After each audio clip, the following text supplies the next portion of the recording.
Let me ask you something most people get completely wrong about the Battle of Kursk. They think it was the moment Hitler tried one last desperate gamble and failed. They think it was simply the biggest tank battle in history, a brute force collision of steel that Germany was always going to lose. But that's not what happened. What happened at Kursk in the summer of 1943 was something far more calculated, far more terrifying, and far more revealing about how wars are actually won and lost. And it's going to change how you see the entire Eastern Front. Because here's the truth. Kursk wasn't a battle Germany stumbled into. It was a battle Germany chose, with its eyes wide open, knowing the risks, believing it had one final window to reverse the momentum of the war. And when you understand why that window existed, and why it closed so violently, you understand something the history books rarely spell out clearly. This was the battle where the Wehrmacht's entire theory of war, speed, surprise, concentrated armored shock, was tested against an enemy who had learned, at enormous cost, exactly how to defeat it. So here's where this video is going to take you. First, we're going to look at the trap the Soviets built, not by accident, but by design. Then we're going to break down why Germany walked into it anyway. We'll examine the machines themselves, the Tigers and Panthers versus the T-34s, and why raw specifications tell you almost nothing about who actually wins a tank war. We'll get into Prokhorovka, the moment everyone remembers, and why the popular version of that story is mostly myth. And by the end, you'll understand why Kursk didn't just decide the Eastern Front. It decided how militaries around the world would think about defense in depth for the next 80 years. The first thing you need to understand is what the Soviets knew that the Germans didn't. By early 1943, Soviet intelligence had a remarkably accurate picture of German intentions, thanks to a mix of battlefield reconnaissance, partisan reports, and signals intelligence. They knew Germany was planning to attack the Kursk salient, a bulge in the front line roughly 150 miles wide.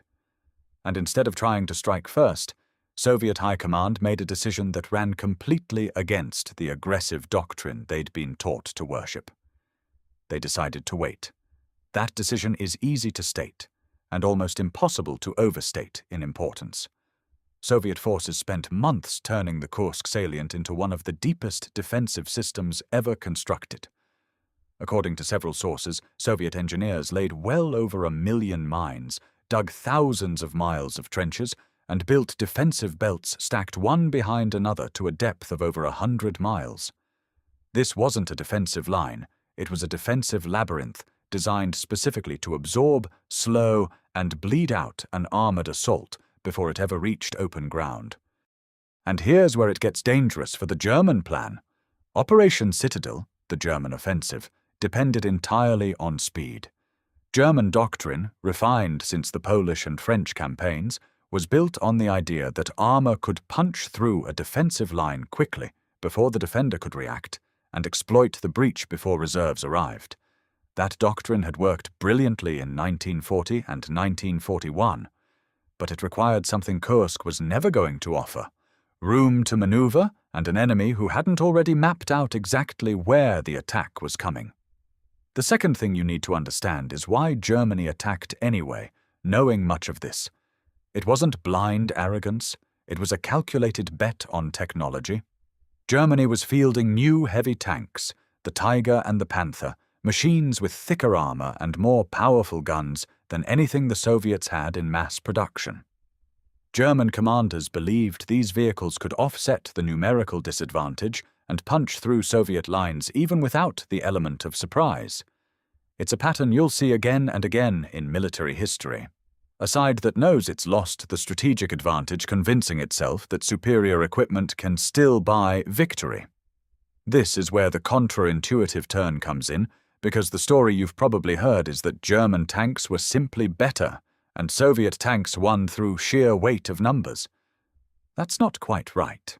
The T-34, despite being technically inferior in armor thickness and gun penetration compared to the Tiger, had something the German heavies didn't: reliability, ease of production, and crews who, by 1943, were no longer the green, poorly trained soldiers of 1941.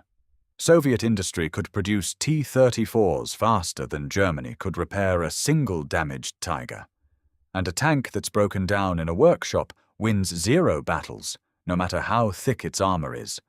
Let's talk about the moment most people think they know. Prokhorovka, July 12, 1943, often described as the largest tank battle in history. A head-on collision of hundreds of Soviet and German armor charging directly at each other across open steppe. It's a dramatic image, and it's mostly wrong. Soviet forces at Prokhorovka suffered devastating losses, in some accounts losing several times more tanks than the Germans in that single engagement. It wasn't a clean Soviet tactical victory. It was closer to a costly, chaotic collision that nonetheless achieved something more important than a tactical win. It stopped the German advance at the critical moment when momentum mattered most. And that's the part that gets lost. Prokhorovka wasn't won on the battlefield in a narrow tactical sense. It was won in the weeks before, when Soviet engineers built the defenses that funneled German armor into killing zones, and it was won afterward, when the exhausted German offensive simply ran out of momentum to exploit whatever local successes it achieved. This is the human cost side of the story that documentaries often skip past too quickly.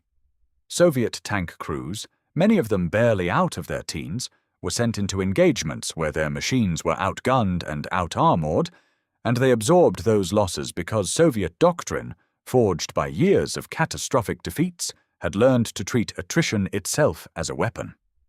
It was a brutal, unforgiving arithmetic, and the men inside those T-34s paid the price for a strategy calculated far above their heads. Here's where everything you've learned so far comes together. On July 12th, the same day as Prokhorovka, Allied forces landed in Sicily, and Hitler, worried about the Mediterranean front, ordered a halt to Operation Citadel to redirect resources westward. It's tempting to see this as the reason Germany lost at Kursk, but that's a convenient oversimplification. The German offensive was already stalling before Sicily became a factor. The defensive depth, the attrition of German armor, the exhaustion of infantry supporting the tanks, these were already unraveling Citadel's momentum. Sicily didn't cause the failure.